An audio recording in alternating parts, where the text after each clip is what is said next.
Os irmãos, graça e paz do Senhor Jesus, estamos aqui para estudar a palavra de Deus mais uma vez a respeito da doutrina da igreja, que já vimos estudando há 2 semanas. E hoje, provavelmente, nossa última aula sobre o assunto é baseado no meu livro Estudos Bíblicos de Doutrinas Bíblicas, das Doutrinas Bíblicas, que é um livro voltado para a escola bíblica, pequenos grupos, enfim. Então, nas primeiras aulas sobre a igreja, nós vimos a definição da doutrina da igreja, o que significa eclesiologia. Vimos, então, em primeiro lugar, número 1, a igreja, o que é a igreja, número 2, os desigrejados. Semana passada nós vimos sobre a liderança da igreja, apóstolos, pastores, bispos, presbíteros e diáconos, que são as nomenclaturas mais utilizadas atualmente, tá? E agora veremos sobre batismo e ceia e um pouco sobre disciplina na igreja. Então peçamos a Deus que nos ajude em mais esse estudo bíblico. Pai amado, obrigado por tudo que o Senhor tem feito na nossa vida. Eu te peço por cada um que vai assistir esse estudo e também pela minha própria vida, Senhor. Que o Senhor nos ensine de fato a ser cristãos de verdade e a sermos igreja, igreja do Senhor, igreja de Jesus Cristo. Tenha misericórdia de nós, porque somos pecadores, Senhor. Em nome de Jesus. Amém. Muito bem. Então, batismo e ceia. Vamos começar pelo batismo. O Senhor Jesus deixou duas ordenanças à igreja: o batismo nas águas e a ceia, a ministração da ceia. O batismo deve ser praticado por todos os cristãos como uma espécie de rito de iniciação à fé cristã. Então, todas as grandes religiões possuem algum tipo de rito de iniciação. O rito de iniciação cristão é o batismo nas águas. As igrejas protestantes têm se dividido quanto à forma de batismo. Não há só uma. A maioria das igrejas pratica o batismo por imersão, onde todo o corpo é imerso num tanque batismal, piscina, mar, rio ou semelhante. Outros irmãos praticam o batismo por aspersão ou afusão, onde apenas a cabeça ou parte dela é molhada. Então, o batismo não há dúvidas quanto ao batismo. Jesus mandou batizar as pessoas em nome da Trindade, em Mateus capítulo 28, verso 18. Jesus disse: toda a autoridade no céu e na terra me foi dada. Portanto, vão e façam discípulos de todas as nações, batizando-os em nome do Pai, do Filho e do Espírito Santo. Ensinem esses novos discípulos a obedecerem a todas as ordens que eu lhes dei. E lembrem-se disto: estou sempre com vocês até o fim dos tempos. Mateus 28, do 18 ao 20. Então a ênfase desse texto não é o batismo, obviamente, mas faz parte do discipulado cristão. O batismo é o rito inicial. Então, quanto à forma do batismo, por que há discussões se deve ser por imersão, ou seja, o corpo todo imerso na água, né? Por aspersão, um pouco só de água na cabeça, ou por afusão, onde as pessoas enchem assim as palmas das mãos, os pastores, e derramam na cabeça do batizando. Porque a palavra grega batismo, que é a palavra baptizo, significa tanto imergir quanto lavar. Tá? Então, a ideia de que quem vai lavar um pequeno objeto também é baptizo. Tá? E imergir também significa batizar. Aliás, baptizo também significa imergir. Então há uma disputa grande sobre isso. Na Igreja de Nazareno, as 3 formas de batismo são aceitas, de acordo com o manual da igreja. E embora os pastores pratiquem mais aqui no Brasil o batismo por imersão, mas não tem nenhum problema nem doutrinário, né, denominacional, nenhum problema bíblico, muito menos um problema bíblico de batizar alguém por aspersão. E nós, da Igreja de Nazareno, recebemos como membros nas nossas igrejas pessoas que sejam genuinamente cristãs e venham de igrejas onde elas foram batizadas por aspersão, afusão ou imersão. Eu particularmente, fui batizado por aspersão numa igreja em Campina Grande, Igreja Evangélica Comunidade Vida Nova. Eu não me converti na Igreja do Nazareno. E fui aceito sem maiores problemas na Igreja do Nazareno, mesmo não tendo sido batizado por imersão. Outras denominações, que não vem ao caso agora, só aceitam batismo por imersão, tá? E acho que é um exagero, até porque não há como provar biblicamente que o batismo era feito somente por imersão. Mas vamos lá, né? Muito mais importante que a forma do batismo é o fato da pessoa confessar publicamente sua fé em Cristo, que é isso que significa o batismo, é uma profissão pública de fé. Outra questão que a gente deve pensar é em casos de pessoas com necessidades especiais. Qual a razão de pegar um senhor ou uma senhora já de idade, cadeirante, e colocar dentro de um tanque batismal ou numa piscina, enfim, para que o batismo seja por imersão? Eu não teria nenhum problema de batizar por aspersão uma pessoa dessa ou qualquer outra pessoa. Como Jesus disse, né, que acho que aos fariseus em sua época, que eles estavam muito mais preocupados em detalhes, quando ele falou o ditado, o adágio, né? Vocês estão coando o mosquito e se engasgando com o camelo, né? Então, é complicado, né? É complicado. Ou foi o contrário, eu não lembro, mas algo desse tipo. A ordem de Jesus foi: ide por todo mundo e pregar o evangelho a toda criatura. Quem crer e for batizado será salvo, mas quem não crer será condenado. Marcos 16, versos 15 e 16. A igreja cristã deve ministrar o batismo de acordo com o ensino bíblico e a tradição de sua denominação. Então, apesar de ter plena convicção bíblica de que o batismo pode ser administrado das três formas, o interessante é que você siga a tradição da sua denominação, tá? Se é bíblico, não tem problema.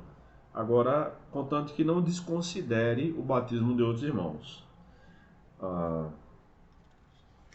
Então, algumas igrejas praticam duas formas de batismo, ou três, né, como é o nosso da nossa Igreja do Nazareno. Agora, o chamado pedobatismo, que é o batismo de crianças, de bebês, né, não há base nas escrituras para isso, tá? Não há, por mais argumentos que se usem, na história da igreja há relatos, há pais da igreja que foram sucessores dos apóstolos, né, que defenderam o batismo dos infantes e por aí vai. Nada disso adianta. Isso para mim é mesmo que nada, porque nossa fé não é fundamentada na história do cristianismo, mas nas escrituras sagradas. A história do cristianismo, quando o cristianismo acertou, porque nem sempre acertou, e atualmente também nem sempre é certo. Daqui a 50 anos as pessoas vão julgar os nossos erros, tá? Serve como isso, como um testemunho histórico, mas não como autoridade. A nossa autoridade vem das escrituras, não do cristianismo em si, da opinião dos teólogos e assim por diante. Então o batismo deve ser praticado por todo cristão que tem consciência de conversão, de arrependimento de pecados. Não deve ser negado às pessoas, contanto que haja uma vida transformada. A questão da ceia. Inicialmente, a ceia do Senhor era um jantar na igreja, onde os irmãos se lembravam do sacrifício do Senhor Jesus. Ela foi estabelecida pelo próprio Jesus em Mateus 26, do verso 26 ao 30, nós já vamos ler esse texto, e ministrada pelos líderes eclesiásticos nas igrejas locais, tal como Paulo fez em 1 Coríntios 11, do 17 ao 34. Né? Ele apenas relata ali o que ele fez. Então, Mateus 26, do 26 ao 30, diz o seguinte: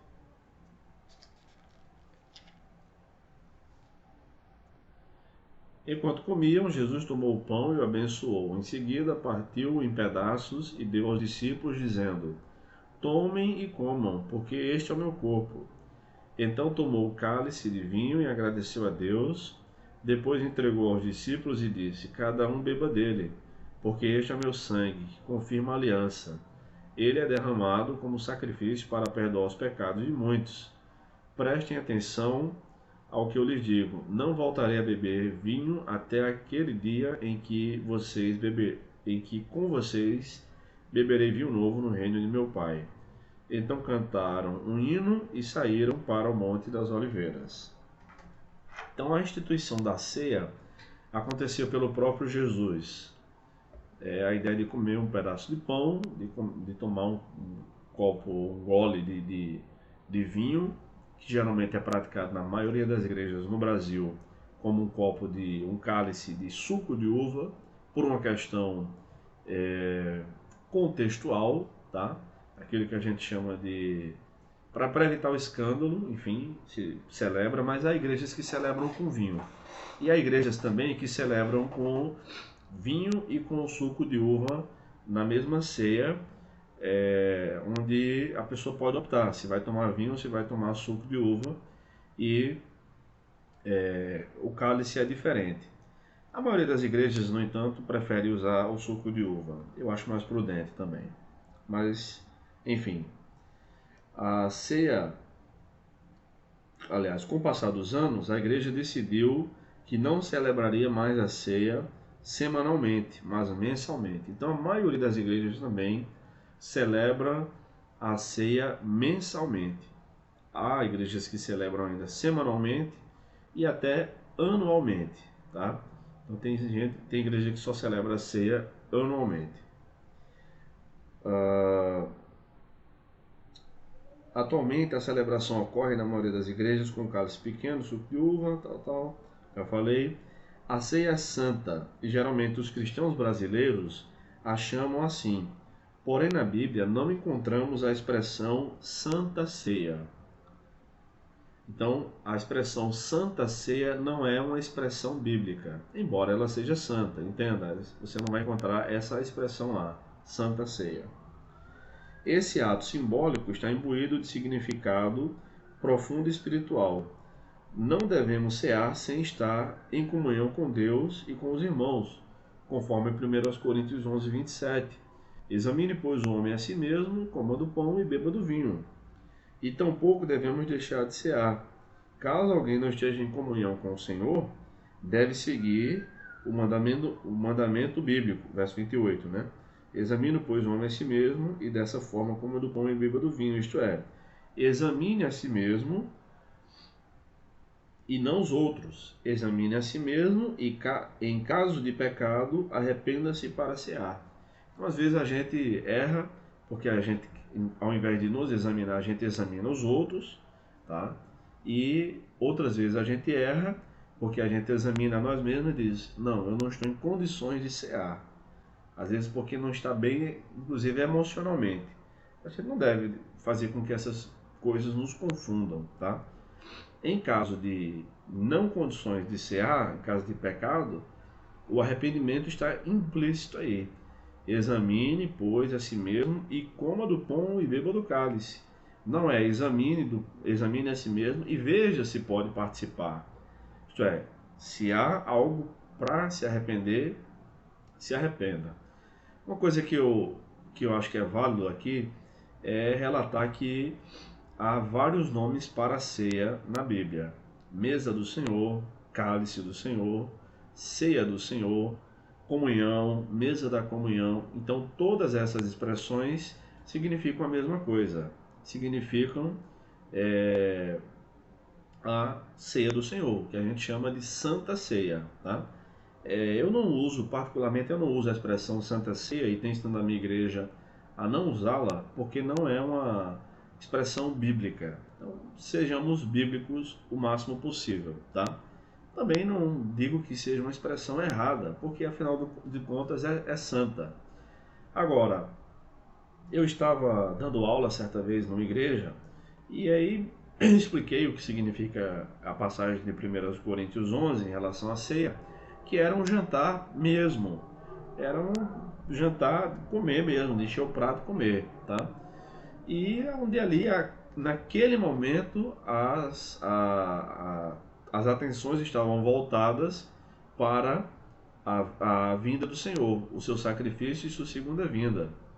E expliquei que com o passar do tempo isso foi ficando inviável e praticamente todas as igrejas celebram hoje a ceia com apenas um pedaço de pão ou um cálice, né, com suco.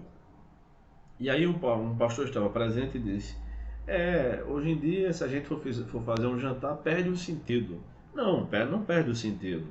E aí eu discordei respeitosamente dele, mas voltaríamos ao sentido bíblico, porque o sentido bíblico era de jantar mesmo, ceia é jantar. Eu acho até que seria mais interessante do que apenas aquele momento de um culto no mês, né? O primeiro ou segundo domingo do mês. Inclusive não tem problema nenhum de algumas igrejas que celebram a ceia, que significa jantar, pela manhã. Ora, se a maioria dos crentes só pode estar presente pela manhã, e a ceia é uma questão simbólica, não precisa necessariamente ser um jantar. Pode ser um jantar, pode ser à noite. Né? Jesus celebrou à noite, mas não há proibição bíblica de celebrar a ceia do Senhor pela manhã. Inclusive, eu já não celebrei ainda pela manhã, mas já participei várias vezes. Várias vezes. Enfim. Muito bem. Então, tem algumas ideias do que acontece com o pão e com o vinho no momento da celebração da ceia. Tá? Tem pelo menos 4 ideias sobre o que acontece. A primeira dessas ideias é conhecida como transubstanciação. Quem crê na transubstanciação acredita que o pão e o vinho se tornam em corpo e sangue de Cristo, literalmente, e essa é a posição defendida pelo catolicismo. Recentemente eu estive em outra cidade dando aula e os irmãos, meus alunos, tinham participado de um culto de outra igreja, enfim, na noite anterior, e o pastor, segundo eles relataram, falaram isso, né? Que aquilo ali, depois daquela oração de consagração dos elementos, o pão ia se tornar literalmente em corpo de Cristo e o suco ia se tornar literalmente em sangue de Cristo. Eu falei, esse pastor é católico, né? E aí o pessoal riu na hora da aula, mas eu expliquei, isso não existe, até porque Jesus não pegou um pedaço do dedo dele, arrancou e disse, como? Esse é meu corpo. Pegou um pedaço da orelha e disse, como? Esse é meu corpo. Tirou um pouco do seu sangue, derramou no copo e disse, bebam, esse é meu sangue. Não é literal, é uma metáfora. Isso ou isto representa o meu sangue, é como o meu sangue. Uma metáfora é uma comparação sem a palavra como, sem a palavra similar, semelhante ou algum outro sinônimo disso, tá? Então a ceia é uma metáfora, tem um símbolo. Outra ideia é a primeira é a transubstanciação, há uma transformação da substância. A segunda ideia é a consubstanciação. Os elementos permanecem do mesmo jeito, mas Jesus está presente neles, algo meio que literal. Essa era a posição de Martinho Lutero, um ex-monge agostiniano que tinha essa ideia da consubstanciação, embora estudos mais recentes tenham dito que Lutero não permaneceu com essa ideia até o fim da vida. Então, pelo menos o Lutero jovem, como a gente diz em história da igreja, história do cristianismo, o Lutero jovem acreditava na consubstanciação. Me parece, e eu preciso verificar melhor, porque eu só vi uma fonte falar sobre isso, embora a fonte seja confiável, tá? Foi o Dr. Miller de Erickson, é melhor dar uma analisada mais a fundo. Ele mudou de opinião depois. A posição de metáfora ou sinal é a ideia que nós defendemos, né? Jesus estava presente, encarnado, quando afirmou que os elementos eram seu corpo e seu sangue. Por isso se trata de uma metáfora, tal como eu sou a porta, e etc. Era a posição de Zwinglio e dos batistas de maneira geral. Metáfora ou sinal. Aquilo aponta para o passado, hoje em dia, né, para o sacrifício de Cristo. Aponta, tem uma aplicação para o presente, Jesus está presente conosco, e aponta para o futuro, a sua segunda vinda. E a quarta posição em relação à ceia é a presença real. Jesus está presente nos elementos, mas não está contido ou afixado, né, nos elementos. Era a posição de João Calvino. Presente na ceia, sim, Jesus está abençoando, mas eu prefiro a ideia número 3 de metáfora ou sinal. Né? Aquilo é um símbolo do que Jesus fez, um símbolo do seu sacrifício por nós.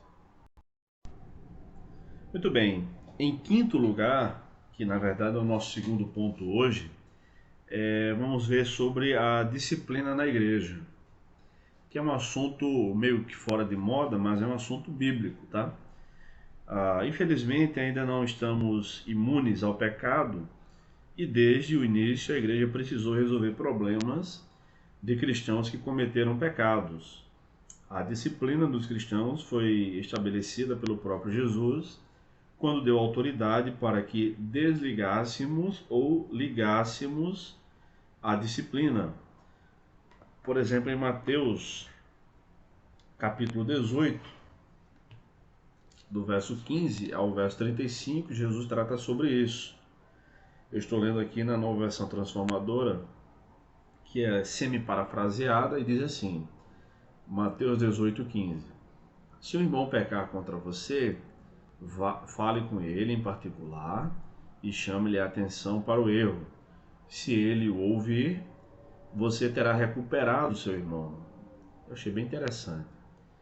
Mas se ele não ouvir, leve consigo um ou dois outros e fale com ele novamente, para que tudo que você disser seja confirmado por 2 ou 3 testemunhas. O padrão aqui é de envolver o menor número de pessoas possível. Primeiro, vá você e converse com essa pessoa. Agora, se ela pecou contra você, não é se você torce por um time diferente do dela, por exemplo. Se não deu certo, se ela não te ouviu, não se arrependeu, então leva mais 1 ou 2 pessoas para que tudo seja confirmado por 2 ou 3 testemunhas. E essa aqui é uma citação direta do Antigo Testamento, é o padrão. Agora eu preciso de testemunhas para validar que aquela pessoa se arrependeu ou não. Verso 17.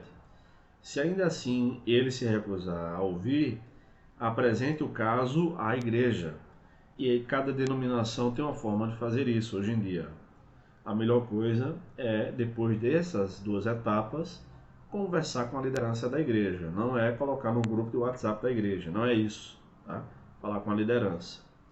Então, se ele não aceitar nem mesmo a decisão da igreja, trate-o como um gentil ou como cobrador de impostos, né? Gentil ou publicano, como diz nas traduções mais literais. Ou seja, expulsa da igreja. Se a pessoa não pecou, após vários confrontos, até mesmo da igreja, e não se arrependeu, disciplina excomungando essa pessoa. Eu lhe digo a verdade, o que vocês ligarem na terra terá sido ligado no céu. Preste bastante atenção e veja como é que está na sua versão aí, Mateus 18, 18. E o que desligarem na terra terá sido desligado no céu. Já vou explicar. Também lhes digo que, se 2 de vocês concordarem aqui na terra a respeito de qualquer coisa que pedirem, meu Pai nos céus atenderá. Pois onde 2 ou 3 se reúnem em meu nome, eu estou no meio deles. Esse versículo 20, inclusive, é muito mal usado, né, para começar culto que tem pouca gente. A ideia é a seguinte: foi e confrontou o pecador a primeira vez, não se arrependeu. Levou 2 ou 3 testemunhas para o segundo confronto, não se arrependeu. Levou o caso para a igreja, ele não se arrependeu. Disciplina, que nesse caso aí pode ser até um caso de excomunhão, né? Você não faz mais parte do rol de membros da nossa igreja, você está desligado do corpo de Cristo. Com que autoridade as igrejas têm? Que autoridade as igrejas têm para fazerem isso? Sendo uma causa justa, ou seja, se realmente a pessoa estiver em pecado. Jesus disse aqui, olha a autoridade da igreja: o que vocês ligarem na terra terá sido ligado no céu, e o que vocês desligarem na terra terá sido desligado no céu. Tem versão que traduz erroneamente isso aqui, dizendo: o que você ligar aqui na terra será ligado. Não é será ligado, é terá sido. Isto é, pode excluir ou pode disciplinar esse cristão pecador, porque a decisão da igreja já reflete o que foi decidido no céu, ou seja, por Deus. Já é a vontade de Deus que essa pessoa seja disciplinada, tá? Aí Jesus fala mais ainda da autoridade da igreja a respeito da oração. Também lhes digo que se dois de vocês concordarem aqui na terra a respeito de qualquer coisa, me pedirem e que pedirem, meu Pai no céu os atenderá. Podem orar, por menor que seja a igreja, se 2 ou 3 se reúnem, ali estou no meio deles, se reúnem em meu nome. Isto é, Jesus está presente numa reunião, num culto, para disciplinar, para abençoar a decisão que a igreja vier a tomar em termos de disciplina na igreja. O Novo Testamento elucida melhor esse caso, né? Por exemplo, em 2 Timóteo, capítulo 1,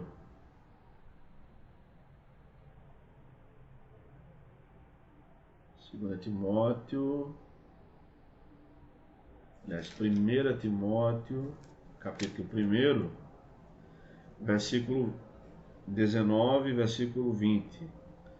1 Timóteo 1, 19 e 20.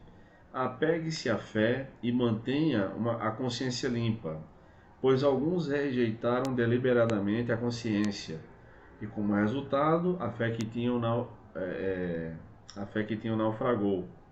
Himeneu e Alexandre são 2 exemplos.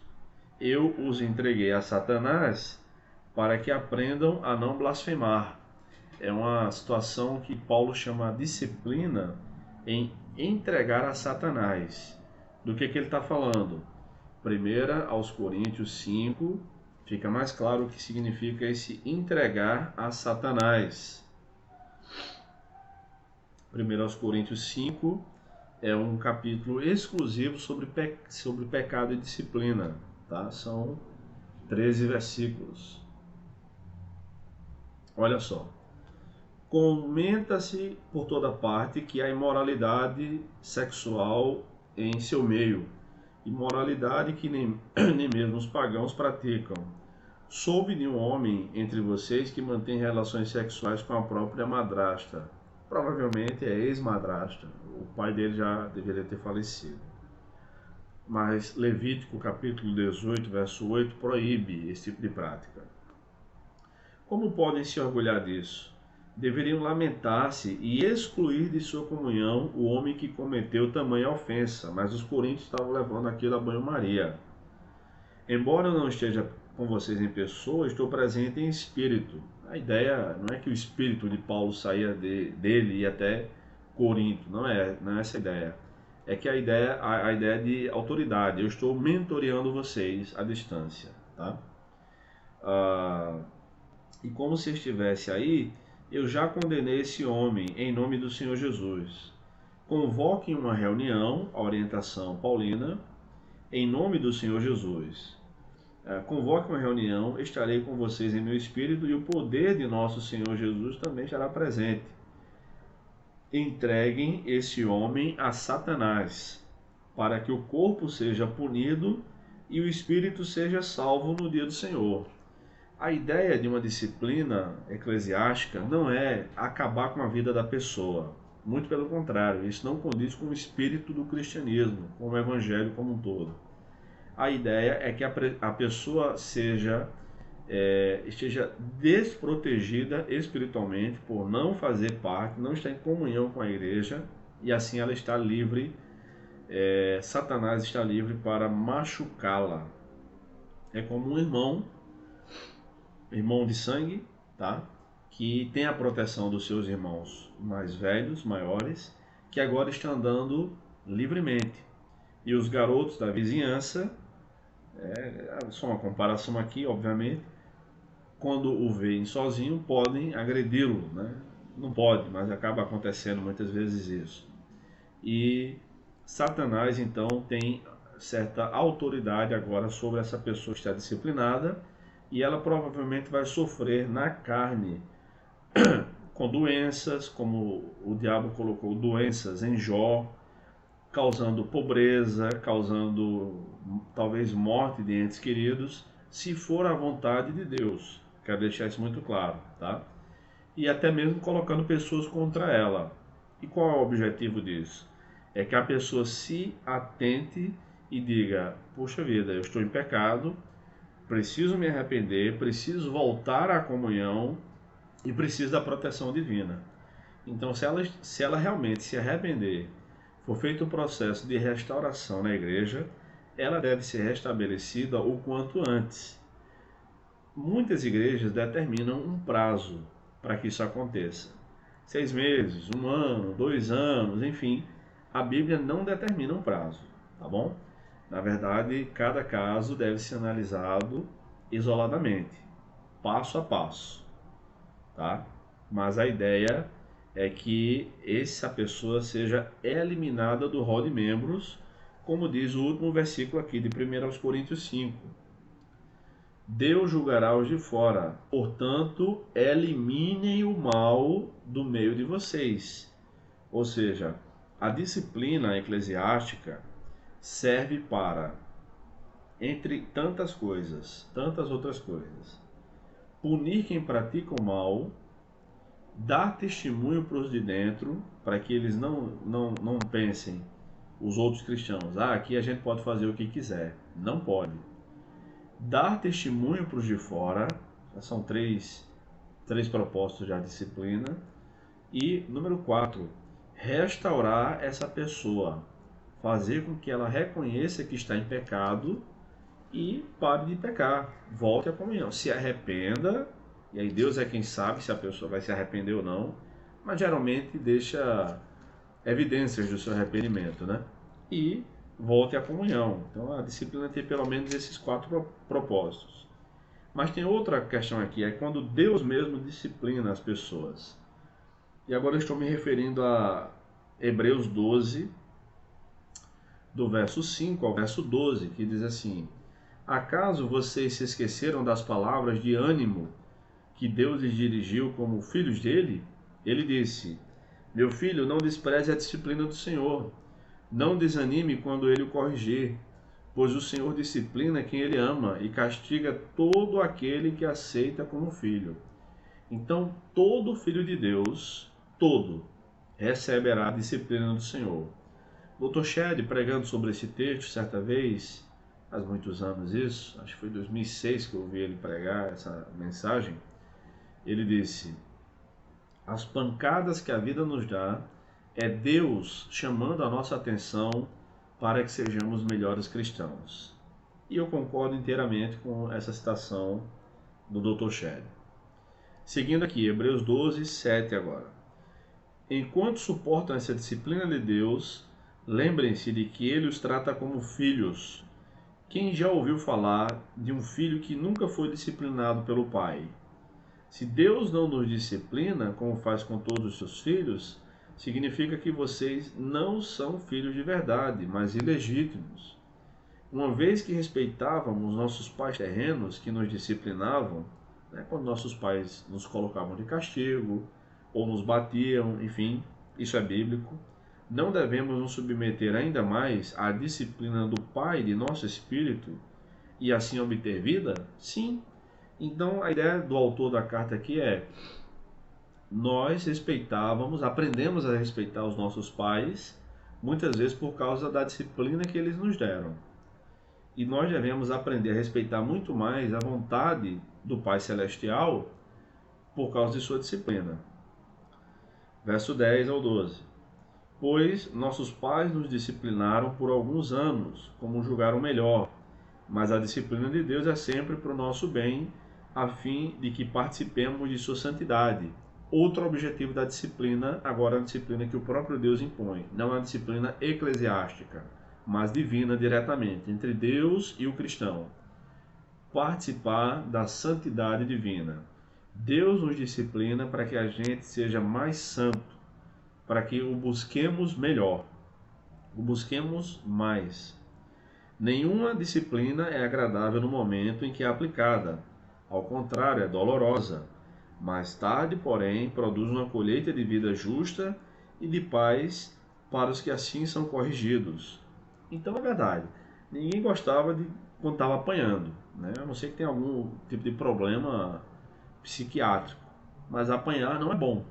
Eu lembro de algumas surras que eu levei e é interessante o seguinte, que essas surras e os castigos que os meus pais me deram e meus avós também serviram para que eu me tornasse um bom cidadão que sou hoje, respeitador dos meus pais, dos meus avós, enfim, respeitador de uma maneira geral das outras pessoas e um bom filho. Então, quando a gente está apanhando, ninguém diz, ai que bom, isso vai ser tão bom para o meu futuro, não. E muitas vezes os pais batem, né, batem com raiva às vezes, né, e eu não tenho a razão, porque nós, quando criança, quando adolescente, muitos de nós fizemos muita raiva mesmo aos nossos pais. Mas eu também já levei surra injusta, já apanhei sem merecer. Deus, porém, não é injusto. Então toda pancada que Deus nos der, toda palmada que Ele nos der, será justa e benéfica. Mais tarde, enfim, verso 12. Portanto, revigorem suas mãos cansadas e seus joelhos enfraquecidos. Falei verso 12, mas é verso 13, tá, irmãos? Me atrapalhei. Façam caminhos retos para seus pés, a fim de que os mancos não caiam, mas sejam fortalecidos. Então a disciplina de Deus pode acontecer de várias formas, né? Por meio da igreja, a disciplina que eu estou chamando aqui de eclesiástica, e a disciplina que acontece diretamente no nosso trato com Deus. Algumas vezes coisas tendem a não dar certo na nossa vida por uma disciplina de Deus. É castigo de Deus? É castigo de Deus. Engana-se quem acha que Deus não castiga. Isso não é bíblico. Acabei de ler que Deus pune. Punir é castigar, tá? Todo aquele que recebe como filho. Então, ceia, batismo e disciplina é para cristãos. Batismo serve para a iniciação da fé. Ceia serve para a gente receber graça da parte de Deus. É um meio de graça, entre outras coisas. E é um memorial do sacrifício de Cristo. E a disciplina serve para a gente manter a igreja limpa, a igreja pura. 100%? Claro que não. Somos pecadores. A disciplina serve para os casos de pecados mais graves. E engana-se quem pensa que não há pecados mais graves. Praticamente todo cristão brasileiro até diz, né? Não existe pecadinho nem pecadão. Existe sim graus de pecado maiores. Não é o nosso assunto agora, mas basta você ler para começar João 19:11, que diz: maior pecado tem aquele que me entregou a ti. Então o pecado de Judas foi maior do que qualquer outro pecado cometido na face da terra, tá? Entregou o próprio Filho de Deus, sendo ele justo, inocente, enfim, é isso. Bem, para concluir, Deus fundou apenas duas instituições e elas permanecerão em pé até o fim dos tempos. A primeira foi a família, a qual é duramente atacada pelo diabo nos nossos dias. A segunda é a igreja. Esta é a coluna e baluarte da verdade, conforme 1 Timóteo 3,15. Deus conta com igrejas fortes na sua palavra para que o mundo perdido seja alcançado e para que sua outra instituição, a família, seja devidamente protegida. Com isso, eu não estou dizendo que missões, organizações missionárias, de maneira geral, não são de Deus. Não é isso. Eu estou dizendo que Deus mesmo só fundou duas instituições, a família e a igreja. Sempre tivemos problemas dentro da igreja. Ela é composta por nós e por isso tem problemas.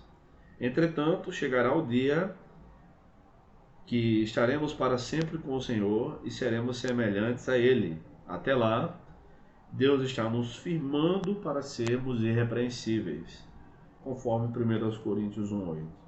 Que Deus tenha misericórdia de nós, que Ele nos ajude, que Ele nos abençoe, nos ensine a ser cada vez mais parecidos com Jesus Cristo. Ore pela sua igreja, ore pela liderança da igreja. Veja que tipo de crente você é. Sempre há o que melhorar. Que Deus nos ajude. Até mais.